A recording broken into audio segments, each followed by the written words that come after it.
What's going on, everybody? Happy Wednesday. Welcome to another edition of Mean Streets, powered by FTN, live on our FTN Network YouTube page, also on a Game Plus Network, part of Anthem Sports and Entertainment. Chris Meaney here with you. Got a great show lined up, but I'll let you guys be the judge. I know that I have a great guest for sure. Joining me in just a little bit, Matthew Wiley at Wiley77, the creator of Golf Landia. He's going to drop by in just a little bit. We're going to talk a lot of sports. I know he's a big sports guy. My Canadian brother. We're going to talk about the Waste Management Open. We're going to dive into the Super Bowl, get his thoughts on the game itself. Only 2 games on the ice. I have a couple NHL props I wanted to share with you guys. Talk a little fantasy hockey a little bit later on in the show. I know Wiley's a big NHL guy, so I want to talk to him just a little bit about the NHL, see where he thinks his Leafs are at, who he likes potentially to win the Stanley Cup. But yes, this is one of the best weekends in sports. It really is. I mean, Waste Management Open is phenomenal. It's fantastic. I see Daily Handle in the house. Let's go. He's always excited with the exclamation marks, checking out PTP. And we do appreciate all the support, Jordan Allen, that you give here on the show. And I have been to the Waste Management Open, and I had a hell of a time. It was fantastic. It was everything that I thought it would be and more. It did live up to all of the hype.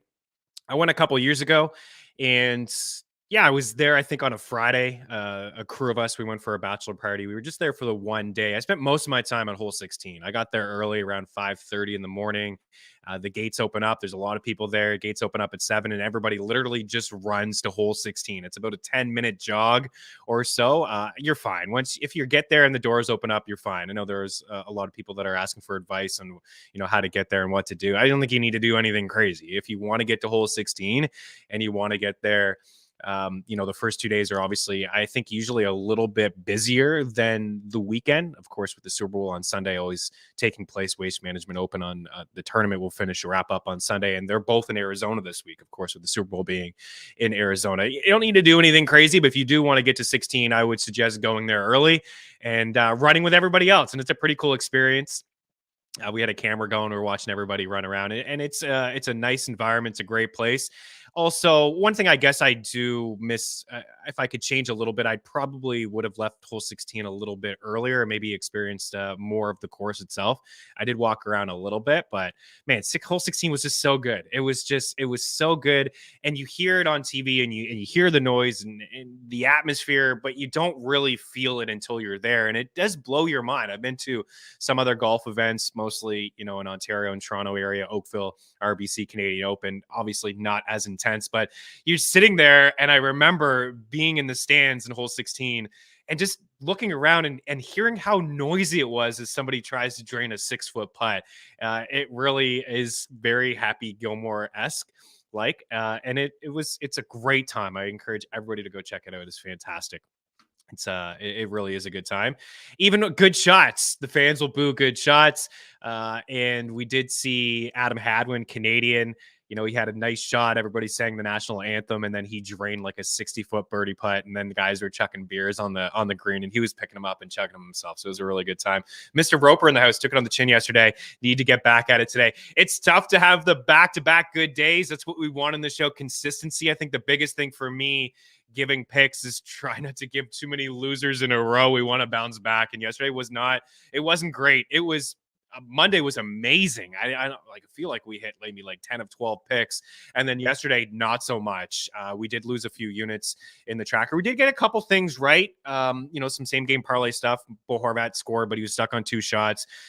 Frank Vetrano, we talked about him maybe finding the back of the net against the Blackhawks, and he did, but he only had 1 shot. Frank Vetrano, what's going on against the Blackhawks? Only 1 shot. So we'll try to bounce back here, Mr. Roper, on the show. But there are only 2 games on the ice, and shot props are extremely juiced. We have the Rangers up against the Canucks. I think they're in a really good spot. Maybe Philip Hedl finds the back of the net again. He's been really good lately.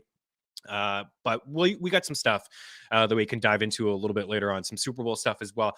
I do want to, before we break and bring in Wiley, I do want to talk about LeBron here just for a second, give him some love and respect. My goodness, what he did last night, look at this graphic from our guy, George, just so darn sexy. You see in the Cleveland uni, the Lakers uni, and then the Heat, of course, 2 trips to Cleveland, 2 stops there, 38 points last night. and now 38,390. He passed Kareem for the most points ever. And, he did it in 100 fewer 50 games.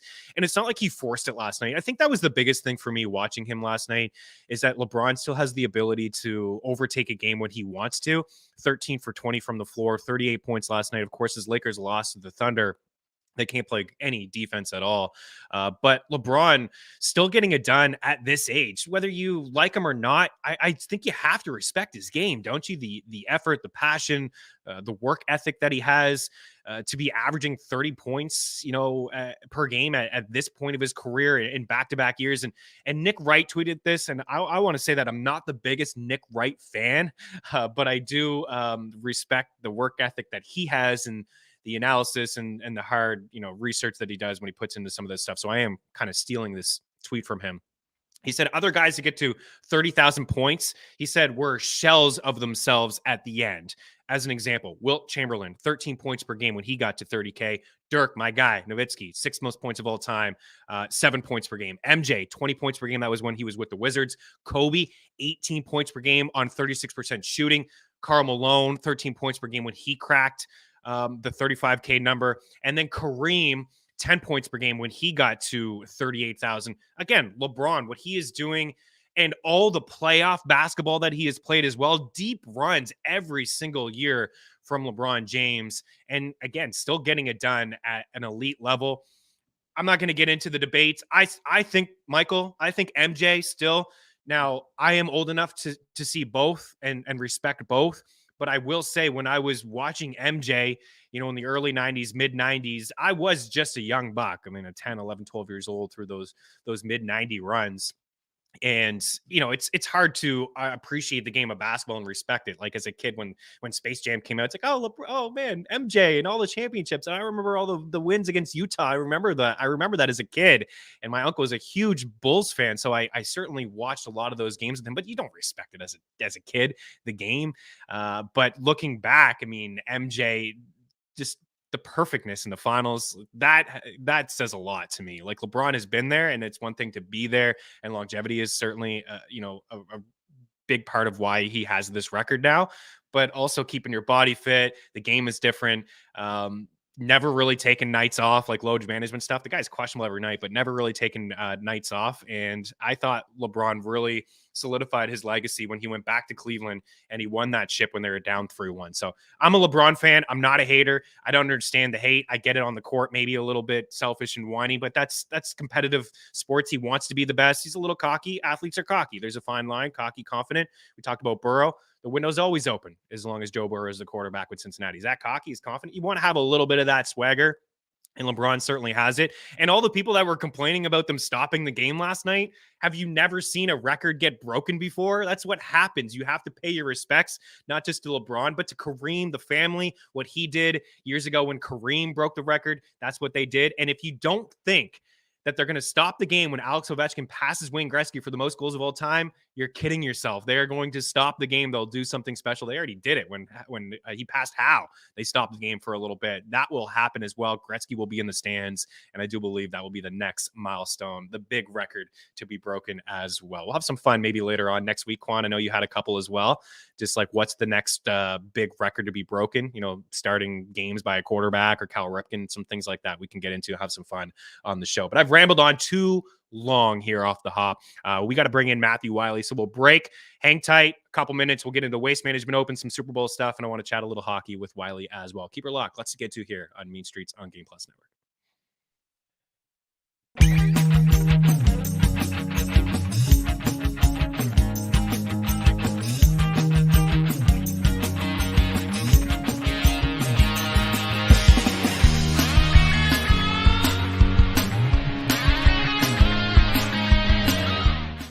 I can't say enough about what we've got going on over at FTNBets.com. At FTN Bets, your bankroll can be profitable. With the FTN Bet Tracker, you can tell your favorite experts across all sports, including the NFL, NBA, and Major League Baseball. Welcome back to Mean Streets here on Game Plus Network. I'm your host, Chris Meaney. And with our premium content, you can take your bets to the next level. Only $49.99 a month.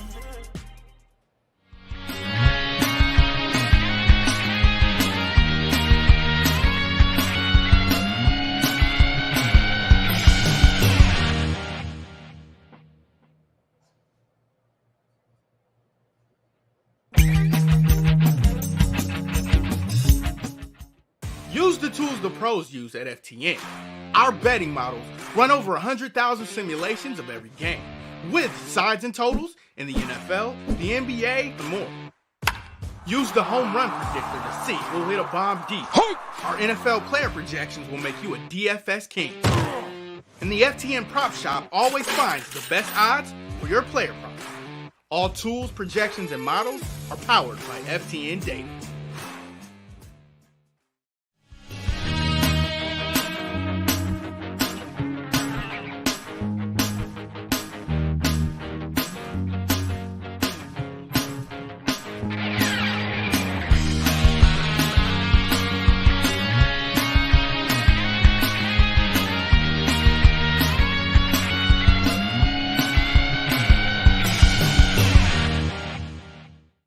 Welcome back in. You're watching Mean Streets here live on Game Plus Network as well as our FTN Network YouTube page. Chris Meaney here as we bring in Matthew Wiley, Wiley77 on the Twitter machine, creator of Golflandia. It's been a minute, Wiley. Appreciate you taking the time. It's a busy week in sports, Waste Management Open, Super Bowl. And what I really want to talk to you about is hockey, because I know you're a big hockey guy, so maybe we'll save that in just a little bit. Actually, I want to ask you right off the top. LeBron last night, most points ever. Ovechkin, do you think he's going to pass Wayne Gretzky for the most goals ever? Are you there? Because a lot of people still don't believe that he will, and he's really close. I thought we were going to talk about NBA first, since I'm now a big NBA DFS player. Let's talk about that. No, of course he's going to break it, right? I mean, he's 185, so he's 38, but I think he's got about 4 years left. He needs, 2 seasons. Maybe one to do it. Yeah, I mean, of course. Which was, as a kid, you talked about growing up in the 90s. This is my era was more Lemieux. I was just a little bit young for Wayne. But Wayne, if I was thinking about this last night, so you got iconic sports heroes, Messi. You've got Tom Brady, the best ever in those two sports. You got LeBron, arguably the best in NBA. And then Wayne, who essentially is untouchable, right? Maybe McDavid if he has a stellar 20-year healthy career, but what he did was untouchable. So to think that someone would ever pass goals, you're talking about Ovechkin top 2-3 all time.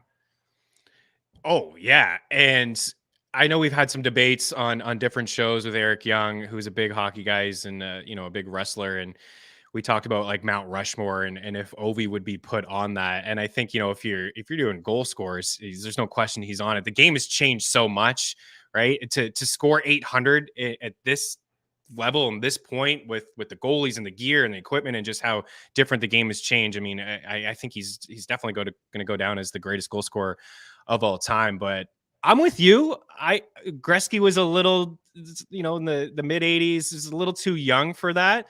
But my old man was a Lemieux guy, and I think he can make the case. Maybe Mario is a little bit more skilled than him, and we went through a lot of adversity. Lemieux did.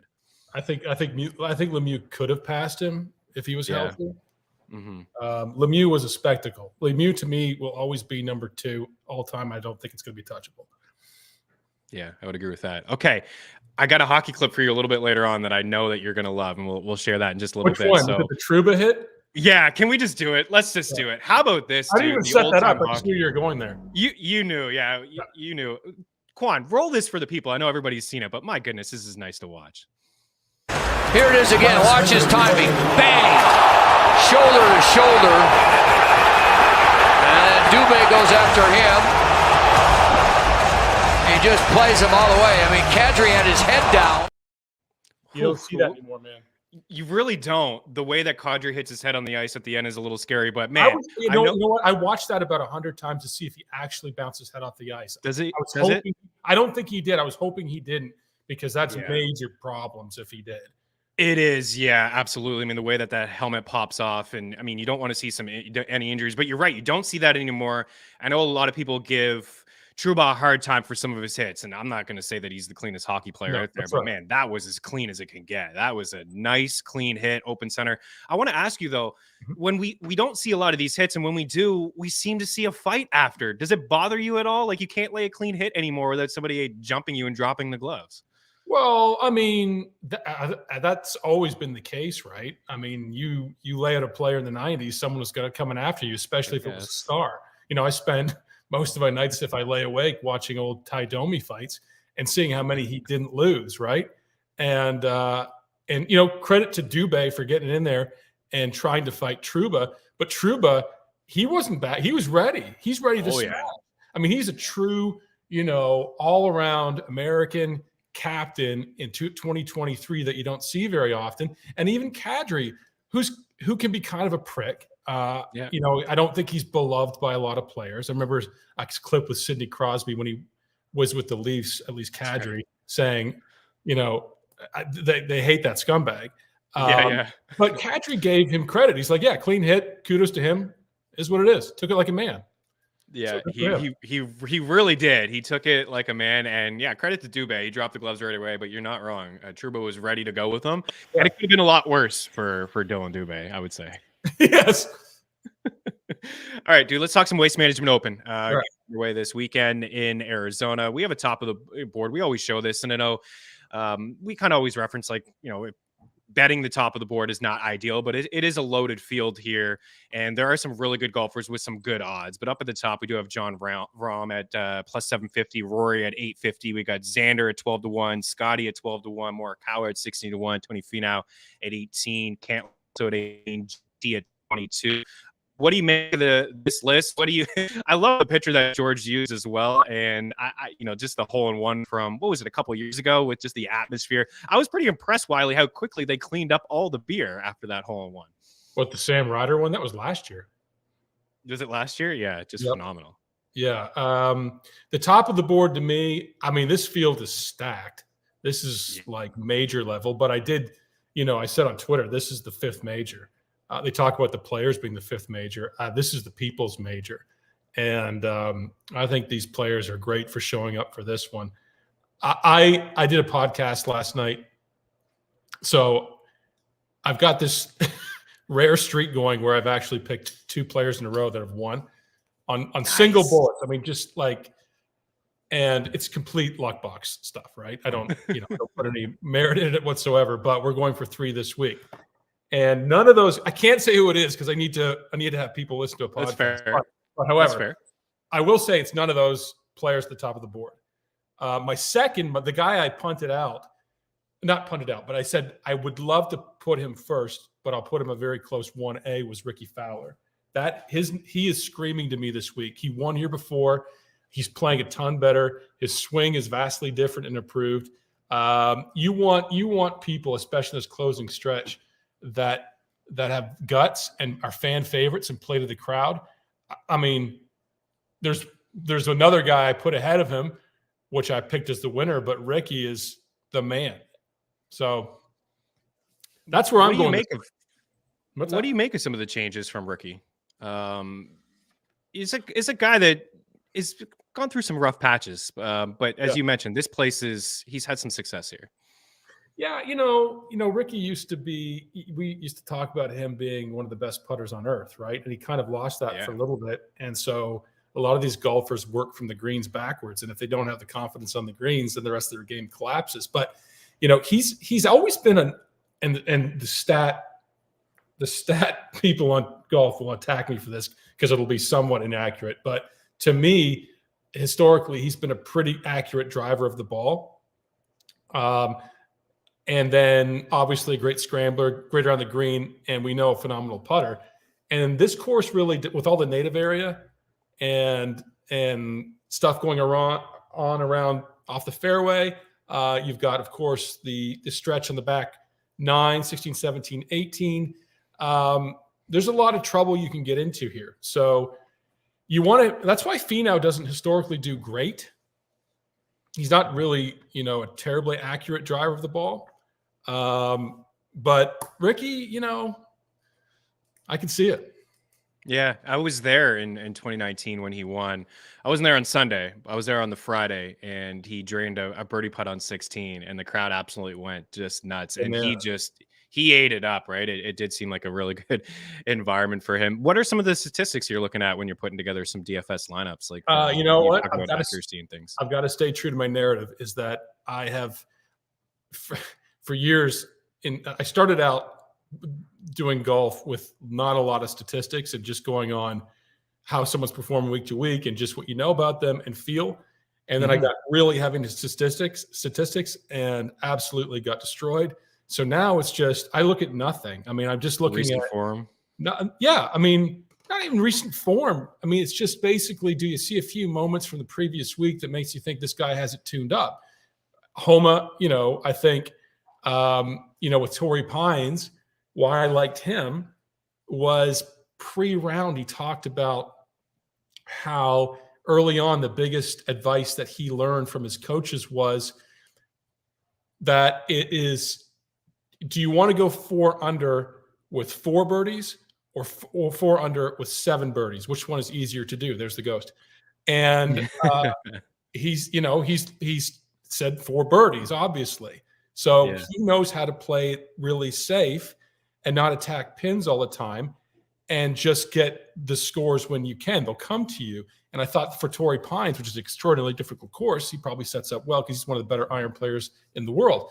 And this week, I just feel like Rickie showed enough last week. Was it last week? Was he at Pebble? Yeah, he did okay. Yep. He did okay. But he just looks a little more Rickie and composed.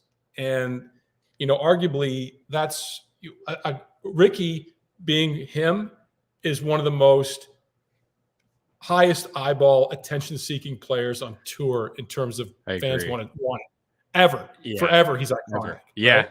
Yeah, 100% agree with that for sure. Wiley, I got another board here. I don't know if your guy is on this board, but Quan, if you want to check it up, just some longer odds. And again, you don't got to share any secrets. I want people to check out your podcast. It's fantastic. I want people to take a listen to you. Anybody here check any boxes for you with some longer odds? Everyone keeps screaming Tagala at me. I right? know. I hear his name a lot. Player, right?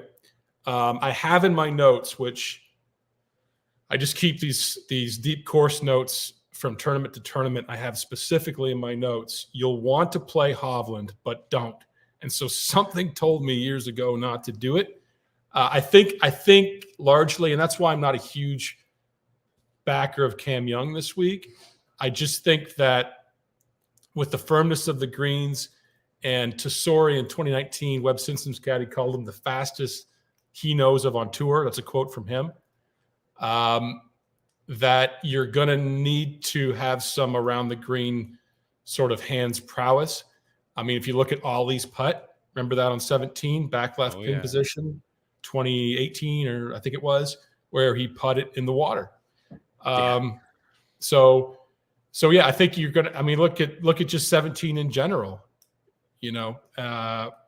so I'm looking for guys who can hit fairways and then have some hands around the green, which is a Rickie guy. Woodland, he won. Who won here last year? Matsuyama? Hideki, yeah. I think it was Hideki. I just had it up, the previous winners. I know Hav had that. Well, I guess it was Scotty Scheffler. With the run that he had, right? Oh, that's right. Yeah, so, he had minus 16. Cantlay was runner up.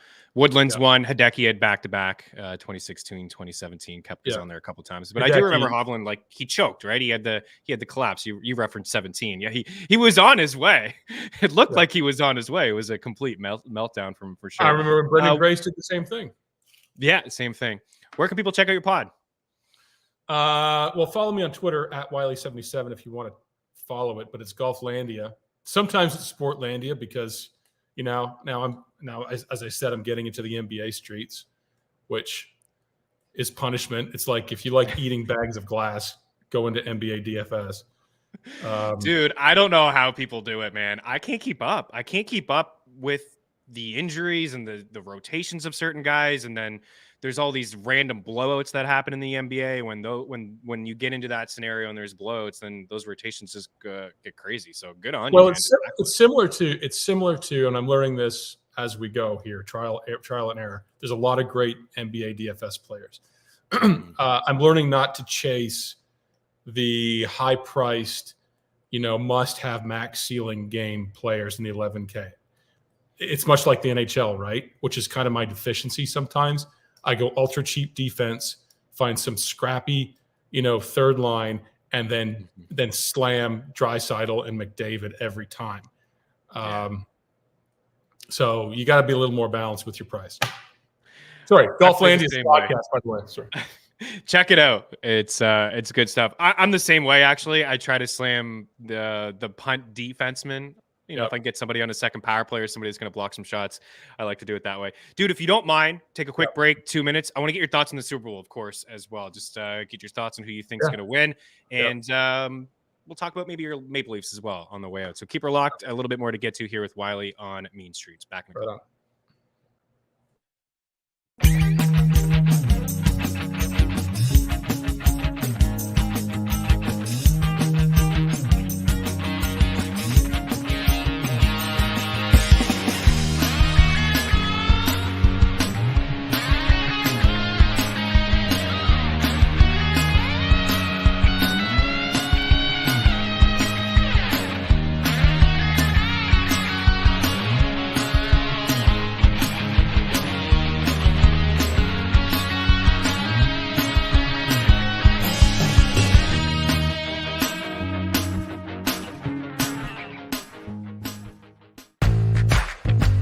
At DraftKings Sportsbook, you can bet on nearly any sport imaginable. The NFL, the NBA, college football, college basketball, golf, the NHL, tennis, Major League Baseball, MMA, and more.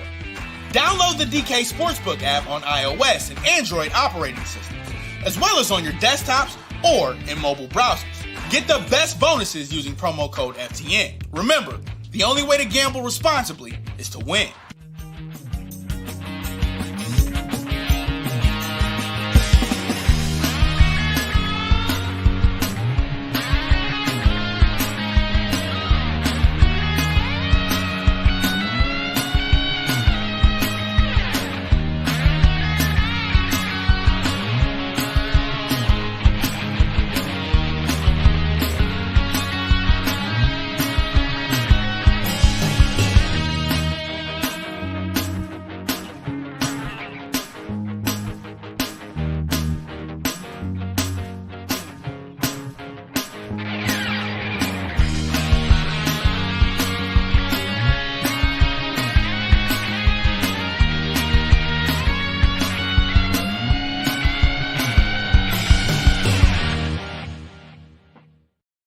Welcome back in. Chris Meaney and Matthew Wiley here, creator of Golflandia, Wiley77 on the Twitter machine. Also happening in Arizona this week, of course, the Super Bowl 57, Kansas City Chiefs and Philadelphia Eagles. The line at 1.5 for Philly.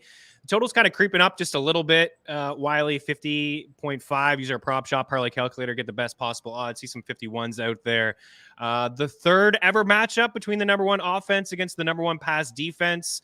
What do you make of this matchup? Is this going to be a highly entertaining, high-scoring Super Bowl? Give me your thoughts here. What do you think, man? Well, I like to play Showdown on DraftKings, as some people know. I got obliterated this last playoff round. Being all in Brock Purdy and George Kittle, and then Brock Purdy having his arm fall off in the first snap. Didn't really help my cause.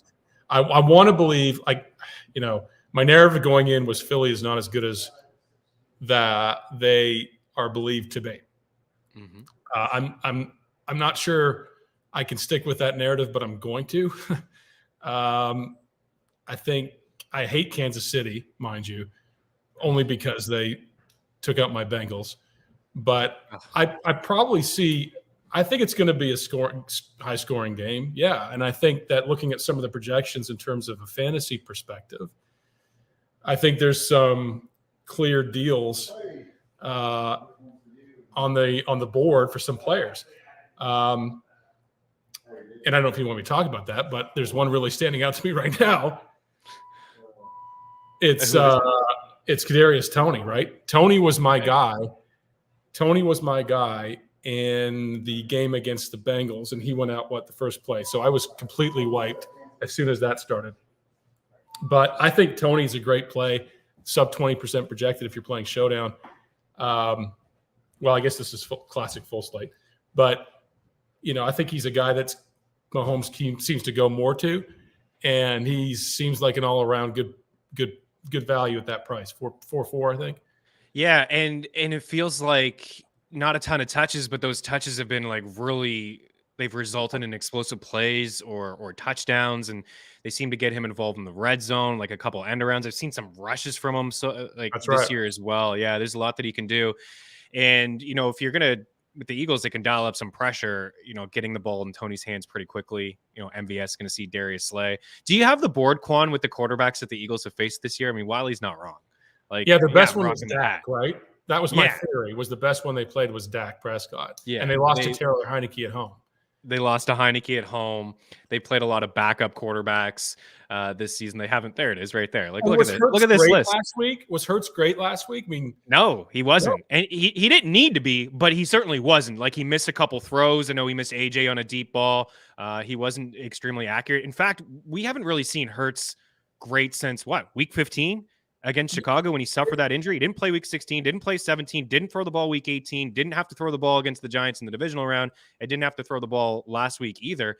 And Mahomes, I mean, he was tied. And the Niners were tied with Brock Purdy at quarterback on the road. And then it all went haywire. So I think probably Kansas City comes out with a win here. But yeah, there you go. Look at that list. A lot of good names on that. And look at the AFC quarterbacks they played. They didn't play anybody. No, they didn't. Kenny Pickett.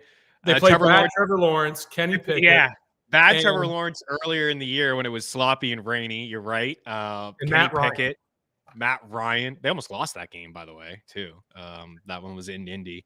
I think it was Jeff Saturday's first game.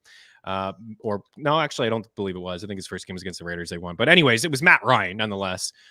Aaron Rodgers was knocked out of that game, only played half of it. Ryan Tannehill only played a little bit of that game as well. So it will be a true test, I think, for this Eagles defense, just to see how good Wiley it actually is. But we've been asking people for a score prediction and an MVP. So I got to get that out of you as well. We're going to clip them all together, have some fun. It'll be nice to have you on that montage. Okay. So score prediction, MVP. You can go Kadarius if you want. I kind of dig it.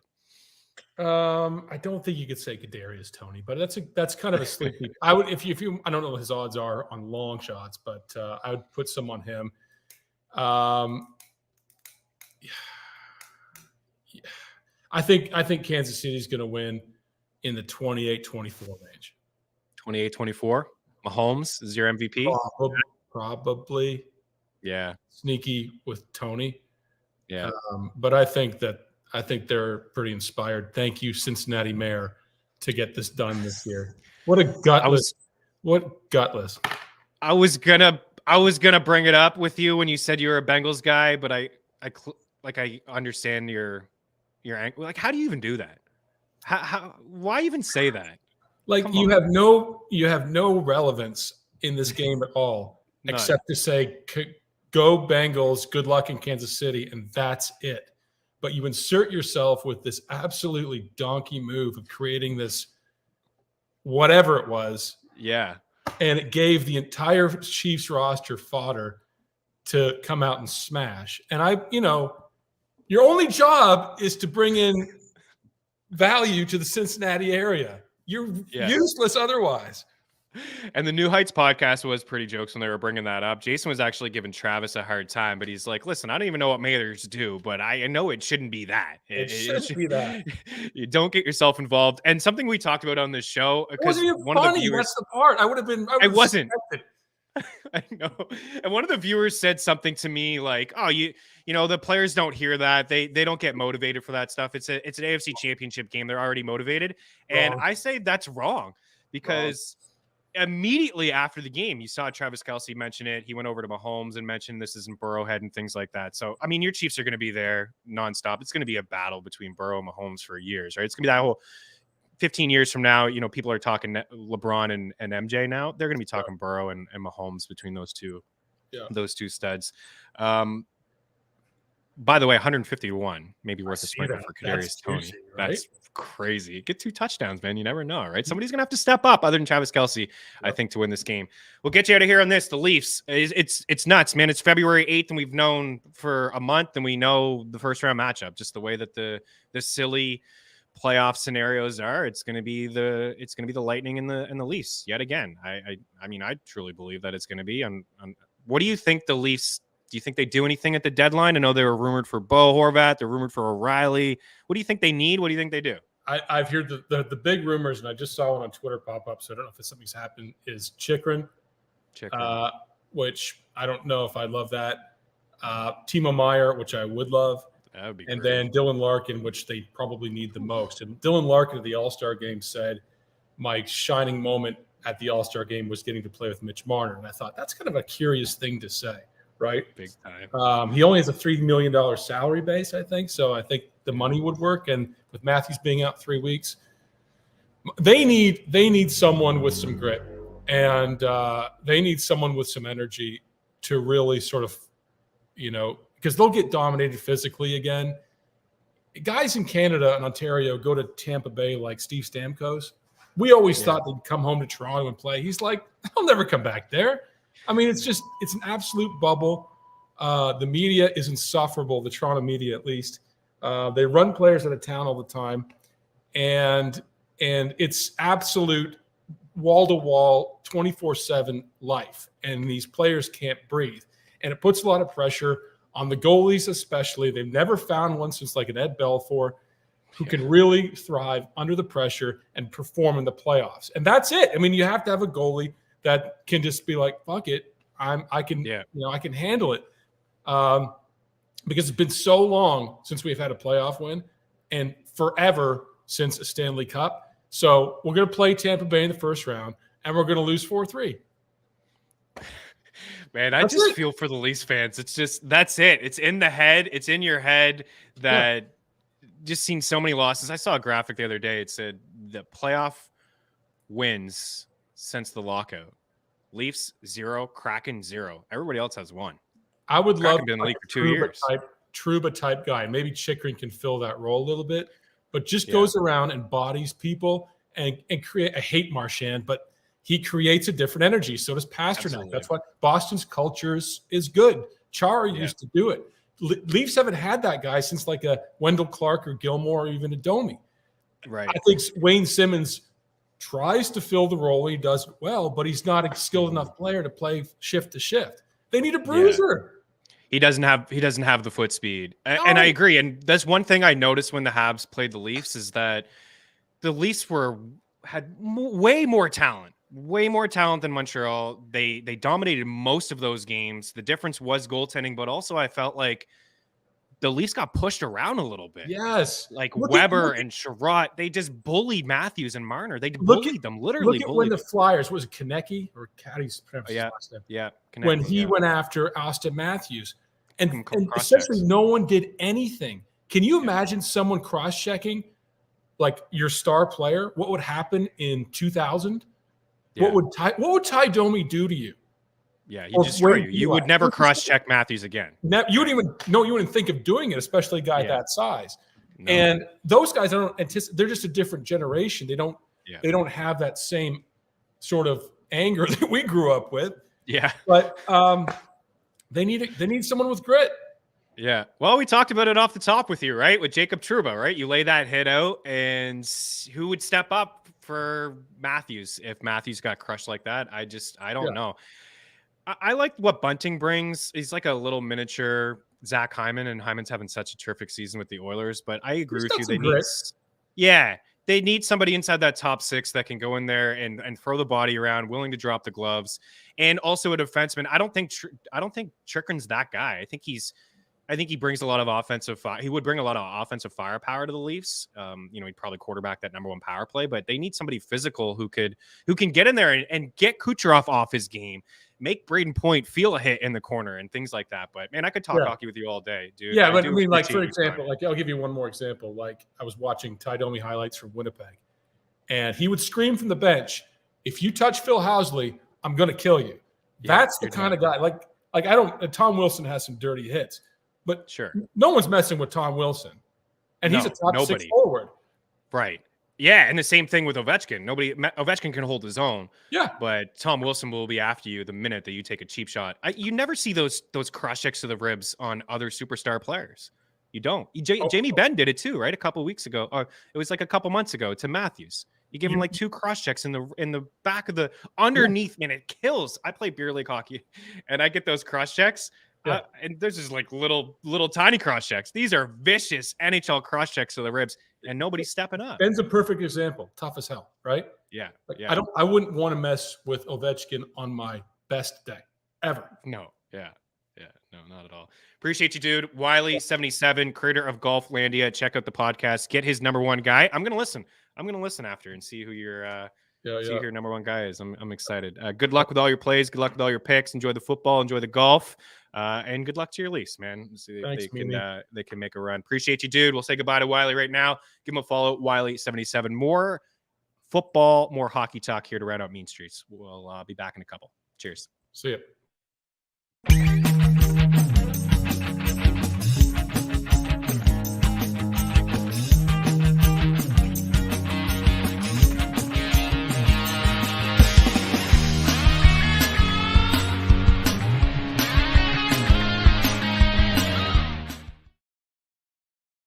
At DraftKings Sportsbook, you can bet on nearly any sport imaginable. The NFL, the NBA, college football, college basketball, golf, the NHL, tennis, Major League Baseball, MMA, and more. Download the DK Sportsbook app on iOS and Android operating systems, as well as on your desktops or in mobile browsers. Get the best bonuses using promo code FTN. Remember, the only way to gamble responsibly is to win.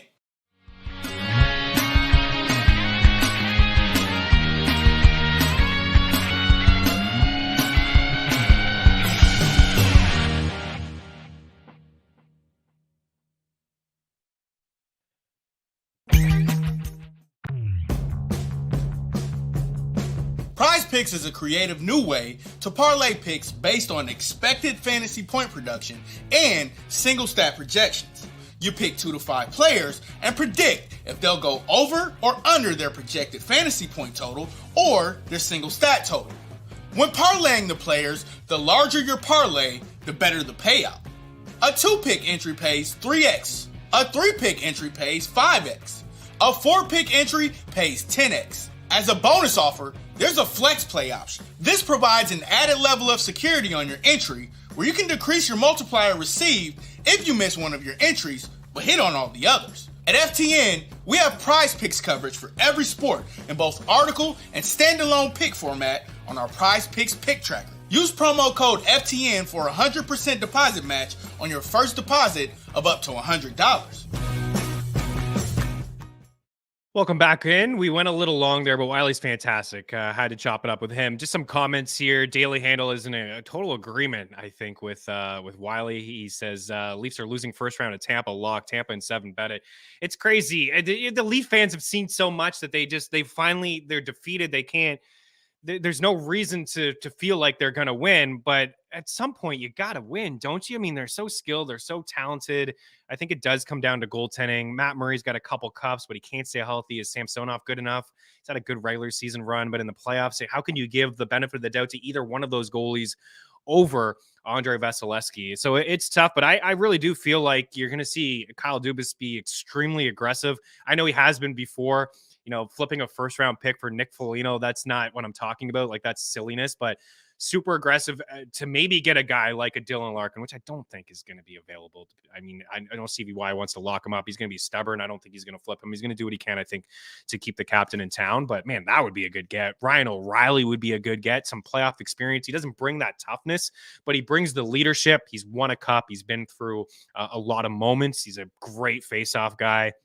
I know they're already loaded down the middle, but think about O'Reilly maybe on the wing, which he's played a little bit before, or maybe just down the middle of 3 deep centers, right? So you can go toe-to-toe with a lot of teams with 3 deep centers. But more hockey talk, and just in just a little bit. I wanted to bring up this Super Bowl prop with you guys. There's a lot of fun props we've talked about.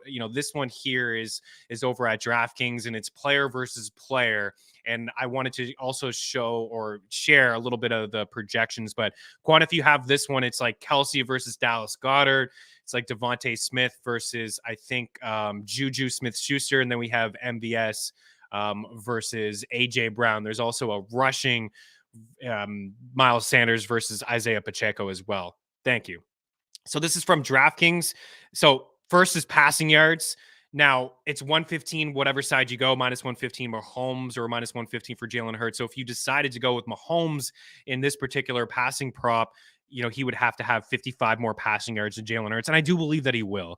Our projections have him for more. I think he's going to have over 300 passing yards. I think he's going to have to throw the football, as I talked about a lot on this show, screen passes.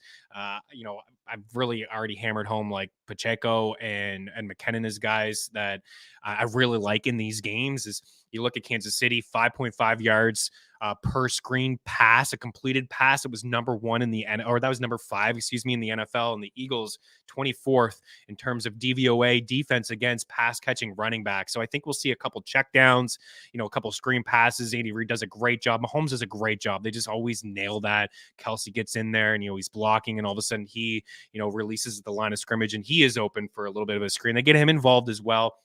So I think Mahomes will have 55 more passing yards than Jalen Hurts.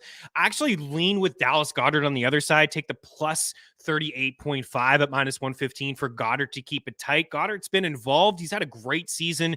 He's kind of the safety valve there for Jalen Hurts. And that's a pretty big number, a pretty big gap. We have these guys just separated by 30 receiving yards in our projections over at FTN. And then you see the wide receivers here. AJ Brown, 33.5 in favor of over MVS, and Devontae Smith, 21.5.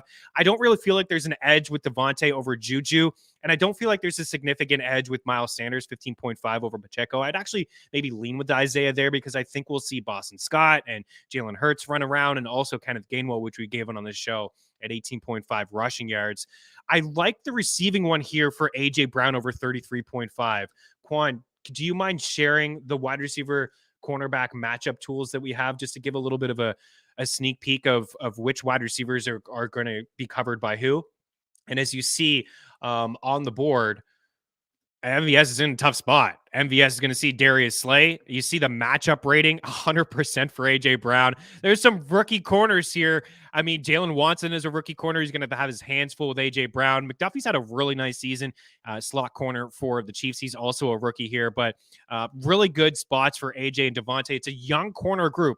If this gets into a shootout, usually when you think shootout, you think, oh my goodness, Mahomes. You don't want to get into a shootout with Mahomes, but Jalen Hurts could toss the ball around against this young secondary for sure. And I think AJ is going to eat. I think he's going to have a good game. I do believe the game plan for Philly will be to continue to run the rock. But if Mahomes has some success, maybe we see some more passing attempts from Jalen than we've seen in the first 2 playoff games. But look at the matchup. MVS against Darius Slay, 19.2. This is not a good spot for MVS. We have AJ Brown projected for 74.1 receiving yards on 4.9 catches and 8.1 targets. We have MVS for 35.4 receiving yards. So it is a pretty big gap there, nearly 50 yards, just shy of 50 yards between those guys. And if we go back to the board, what was it? 33.5?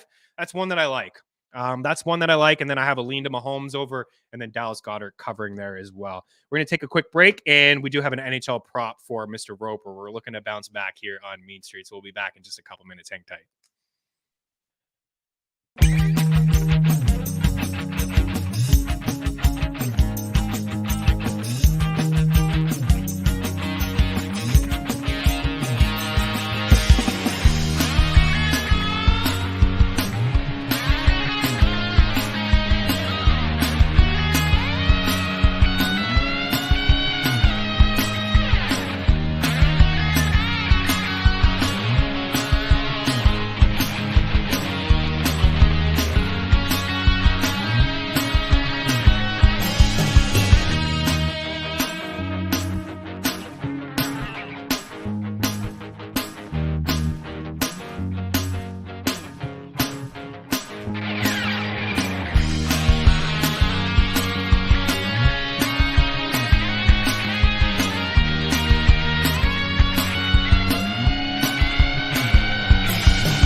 Welcome back in. So just 2 games on the ice tonight. So there's just really not a whole lot. But one guy that we've been going to quite a bit all season, and just in his last game we went to him as well, is Roope Hintz of the Dallas Stars, a matchup here at home against the Minnesota Wild. So it's a bit of a tougher spot, of course, against the Wild. They're a pretty good 5-5 team. That's why we're getting plus 110, plus 112 over at FanDuel. In fact, these odds have changed just a little bit. Use our prop shop. I'm seeing plus 110 over at DraftKings. FanDuel's moved to plus 106. Bet Rivers is hanging a plus 110 as well. But, really like Roope Hintz's game.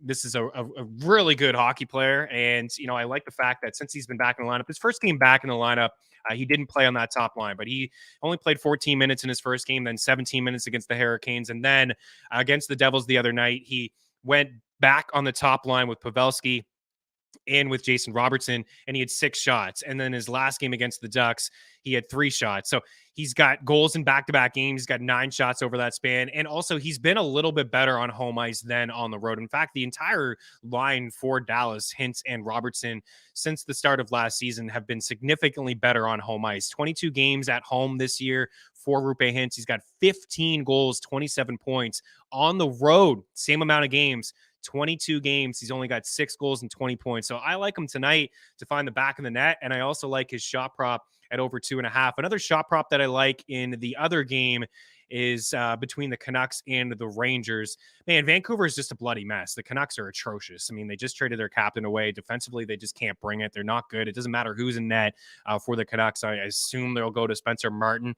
Nobody can keep the puck out of their net. They're among the leaders in high danger chances allowed, quality of chances too, like high danger chances in the slot where a majority of the goals happen, scoring chances, expected goals against. This is just not a strong defensive team, and they don't really have an identity right now. They got a lot of different players, moving pieces.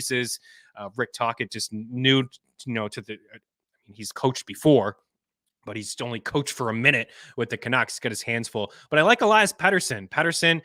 We talked about him last week, for the hardest shot, which we nailed. And I do believe on Monday we gave a shot prop. And what was a tougher spot against the Devils? The Devils are a little bit more stingy when it comes to 5-5 play than the Rangers, right? He's going to have a tough matchup against Igor Shesterkin. There's no question about it. But Elias Pettersson, it's a little bit juiced at minus 140, 2.5 shots. So I'm going to take the over there when it comes to Elias Pettersson.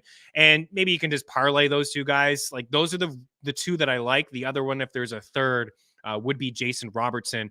But I think, you can have some fun with maybe some of these Ranger guys. Point props are pretty juice. Like Chris Kreider at minus 155 is not something that's really worth your time. I think Philip Hedl potentially worth your time at minus 120. He's on a heck of a streak right now, scoring some goals left, right, and center. Just continue to ride this out with him. He's getting some softer matchups, and the Canucks are so leaky that he could find the back of the net. But also maybe some assist props here as well. Chris Kreider plus 165 for an assist tonight. Mika Zibanejad is minus 105 for an assist as well. The Canucks play to a lot of overs, and the majority of the overs hit because they're so leaky defensively. So maybe consider some other guys on what is a small night in the NHL, and some of these shot props are a juice as well. So Hintz over 2.5, Pettersson over 2.5, Robertson over 3.5, Hedl and Hintz to score. Hedl for a point, decent odds for a point. And then I like Chris Kreider to get an assist as well. We have one more segment, just a quick one. I want to tee up a couple shows happening tomorrow on our FTN Network YouTube page. We'll be back in just 2 minutes. Hang tight.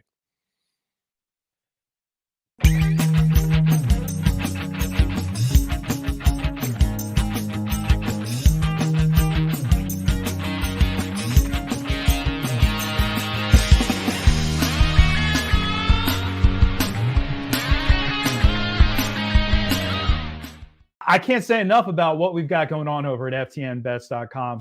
At FTN Bets, your bankroll can be profitable. With the FTN Bet Tracker, you can tell your favorite experts across all sports, including the NFL, NBA, and Major League Baseball. Welcome back to Mean Streets here on Game Plus Network. I'm your host, Chris Meaney. And with our premium content, you can take your bets to the next level. Only $49.99 a month.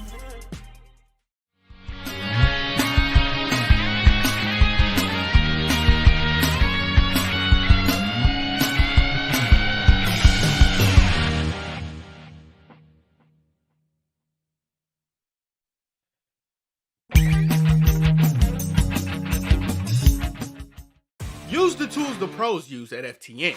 Our betting models run over 100,000 simulations of every game, with sides and totals in the NFL, the NBA, and more.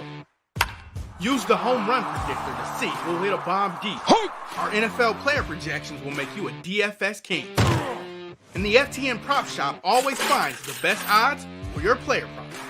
All tools, projections, and models are powered by FTN Data.